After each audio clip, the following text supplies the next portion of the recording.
अस्सलाम वालेकुम बच्चों। जी मेरे नन्हे मुन्ने प्यारे प्यारे दोस्त कैसे हैं? ठीक ठाक हैं, मजे से हैं जी। बारिश की तैयारियां कर रहे हैं। हाँ भाई, अब आपको पता चल गया है कि भाई जब बारिश होती है तो काले बादल आ रहे होते हैं। जब काले बादल आते हैं इसका मतलब बारिश होने वाली है, और जब बारिश होने वाली है तो उसका मतलब है कि आपको छतरी बनानी है, और छतरी बनाने के लिए मोटा गत्ता ढूंढ के लाना है, और आपने जो है गली में खेलना भी है, शोर भी मचाना है, या छतों पे जाना है अपनी, और जो है फिर बारिश से लुत्फानंदोज होना है जी, है ना। तो अब आप क्या करेंगे कि आप जो है लोगों को बताएंगे, अपने दोस्तों को बताएंगे, अपने पेरेंट्स को बताएंगे कि बारिश जब होती है तो क्या होता है, कैसे बारिश होती है जी। उससे पहले क्या होता है, जब काले बादल आना शुरू होंगे ना तो आप अपने घर में बता दिएगा मम्मा को पापा को कि भाई बारिश होने वाली है, क्योंकि काले बादल आ गए हैं, है ना भाई। चले जी, हमने कल क्या किया था कि हमने कुछ अशार को समझने की कोशिश की थी। कुछ अशार हमारे रह गए हैं, तो आज हम उनको समझने की कोशिश करते हैं कि शायर उसमें क्या कह रहे हैं। ठीक है जी, तो हम क्या करेंगे, अपनी बुक यानी कि अपनी किताब निकालेंगे, उर्दू सिलसिला साल 2 और उसका सफ़ा नंबर 27 निकालेंगे। नज़म हमारी चल रही है बादल, और बादल में हम देखते हैं कि आज हम क्या पढ़ रहे हैं। अंदर रहना भीग न जाना दादा ये समझाएंगे जी। तो क्या हो रहा होता है, जब बारिश हो रही होती है, बच्चे खेल रहे होते हैं, बाहर जाते हैं, छतों पे जाते हैं। कभी कभी ऐसा होता है कि रात में बारिश हो रही होती है, या फिर बहुत तेज बारिश हो रही होती है।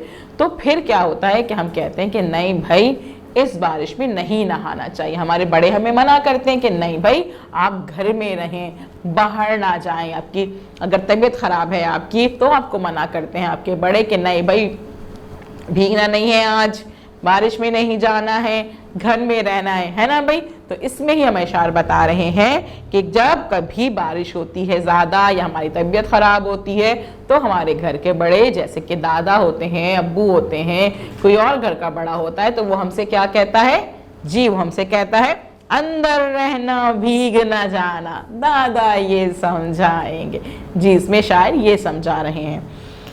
दूसरा शेर है हमारा, भूरी चिड़िया काले कव्वे पत्तों में छुप जाएंगे। क्या है भाई इसमें, अब क्या हो रहा है, कुछ जानवरों के बारे में बता रहे हैं कि जब बहुत तेज बारिश होती है, जब हल्की हल्की बारिश हो रही होती है, तो हमें जो है वो हर जगह परिंदे भी नजर आ रहे होते हैं, घूम रहे होते हैं, मजे कर रहे होते हैं, वो भी इंजॉय कर रहे होते हैं जैसे कि हम कर रहे हैं।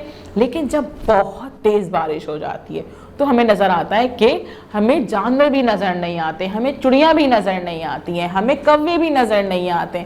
तो हमें ऐसा लगता है कि वो भी तेज बारिश से घबरा जाते हैं, डर जाते हैं। उन्हें होता है कि नहीं भाई हम भी छुप जाएं। तो वो क्या करते हैं कि वो कहीं ना कहीं परिंदे जो है वो सारे के सारे दरख्त के पीछे छुप जाते हैं, दरख्त में जो मौजूद पत्ते होते हैं वो उनमें छुप जाते हैं, और इंतज़ार करते हैं कि यह जब बारिश ख़त्म हो जाएगी तो फिर हम निकल आएंगे जी। वो तेज़ बारिश से घबरा जाते हैं, डर जाते हैं, तो वो यहाँ वहाँ पत्तों के पीछे छुप जाते हैं। तो यही बात हमारे शायर बता रहे हैं कि भूरी चिड़िया काले कौवे पत्तों में छुप जाएंगे। जब बहुत तेज़ बारिश आएगी, बारिश होगी हर जगह, तो फिर चिड़िया होंगी, काले कौवे होंगे, वो सब जो है वो पत्तों में छुप जाएंगे जी। चलें जी, आलू और पालक के पकौड़े चटनी से हम खाएंगे जी। जब तेज बारिश हो रही होती है, बारिश का मौसम होता है, बच्चे तो खेल रहे होते हैं, निकल जाते हैं खेलने के लिए, और घर के बड़े भी खेल रहे होते हैं, एंजॉय कर रहे होते हैं। लेकिन घर में मौजूद हमारी जो खवातीन होती हैं वो क्या करती हैं जी, मम्मा क्या करती हैं, मज़े मज़े के पकवान बनाती हैं। तो बस हमें याद आ जाता है कि बारिश हो गई है तो क्या करें, पकौड़े बना दे मम्मा। हाँ, तो मम्मा क्या करती हैं, फौरन से आलू और पालक के पकौड़े बना देती हैं।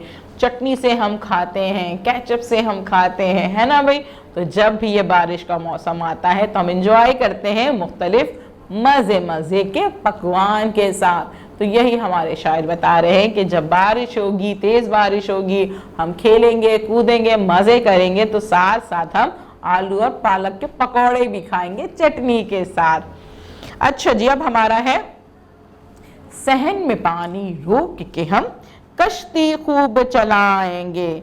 जी, सहन में पानी रोक के हम कश्ती खूब चलाएंगे।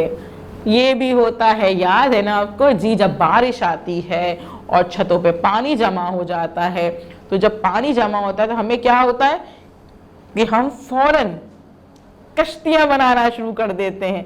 कुछ बच्चे जो गत्तों से जो है बच्चे छतरी बनाते थे, है ना भाई, छतरी बनाते। और कुछ बच्चे क्या करते हैं, वो जो पानी सा जमा होता है उसमें कागज की कश्तियां बनाते हैं। जी, कागज की कश्ती बनाते हैं और वो उस पानी में उसको टहलाते हैं या तैराते हैं। वो यहाँ से वहाँ घूम रही होती हैं और उसको एंजॉय करते हैं, यानी कि मुख्तलिफ खेल खेलते हैं। कोई उसमें कोई गाना गा रहा होता है, कोई खेल रहा होता है, कोई गत्ते से छतरी बना रहा होता है और कोई कश्तियां बना रहा होता है। हर कोई अपने लिहाज से उस बारिश को एंजॉय कर रहा होता है। तो यही बता रहे हैं हमारे शायर साहब कि हम क्या करेंगे, हम सहन में पानी रोक लेंगे और कश्तियां बनाएंगे। सहन में पानी रोक के हम कश्ती खूब चलाएंगे। अब हमारा मौजूद है यहाँ पे आखिरी शेर। जी, आखिरी शेर मौजूद है, रंग बिरंगी छतरियां कतरे बारिश बात बनाएंगे। जी, और उसके बाद ये कह रहे हैं कि जब बारिश से बहुत खुश होते हैं सब लोग, लुत्फानंदोज होते हैं, बच्चे बहुत खुश होते हैं, मज़े करते हैं, खेलते हैं, कूदते हैं, मज़ा आता है, पूरा दिन मज़ा करते हैं, मुख्तलिफ पकवान खा रहे होते हैं, छतरियाँ बनाते हैं, कश्तियाँ बनाते हैं। जब इतना मज़ा करते हैं तो फिर वो क्या कहते हैं कि वो आगे की प्लानिंग करते हैं कि भाई अब हम बाद में जब बारिश दूसरी दफ़ा भी आएगी, जब कभी बारिश आएगी तो फिर हम क्या करेंगे। मुख्तलिफ मंसूबे बनाते हैं, प्लानिंग करते हैं कि जब ये होगा, जब बारिश होगी तो हम ये वाला भी गेम खेलेंगे, तुम भी आना हमारे घर में और हम ऐसा वाला गेम खेलेंगे, हम ये बनाएंगे, हम ये खाना खाएंगे, हम ये वाला गेम खेलेंगे। तो क्या मुख्तलिफ मंसूबे हो रहे होते हैं, प्लानिंग बन रही होती है, बच्चे मज़े करते हैं इतना कि वो दूसरी बारिश के बारे में भी प्लानिंग कर रहे होते हैं। तो उसमें शायर क्या कह रहे हैं, रंग बिरंगी छतरियां कतरे बारिश बात बनाएंगे। जी, तो इसका मतलब यह है कि आज हमने जो है अपनी पूरी नज़म बादल की अच्छे से पढ़ ली और उसको समझ भी ली, है ना भाई, सही से समझ लिए। इसका मतलब यह है कि आगे जो हमारी मश्क आएंगी हम उसको अच्छे से कर सकते हैं। अब आपने क्या करना है, इस वीडियो को बार बार देखना है, बार बार देखना है। जब आप अच्छे से देख लेंगे तो फिर जब टीचर आपसे पूछेंगी, आपको कॉल करेंगी, तो आप उन्हें बताइएगा कि आज हमने बाकी के अशार समझने हैं और उन अशार को अपने टीचर को भी बताइएगा। कल हम मिलेंगे नए काम के साथ। अल्लाह हाफिज।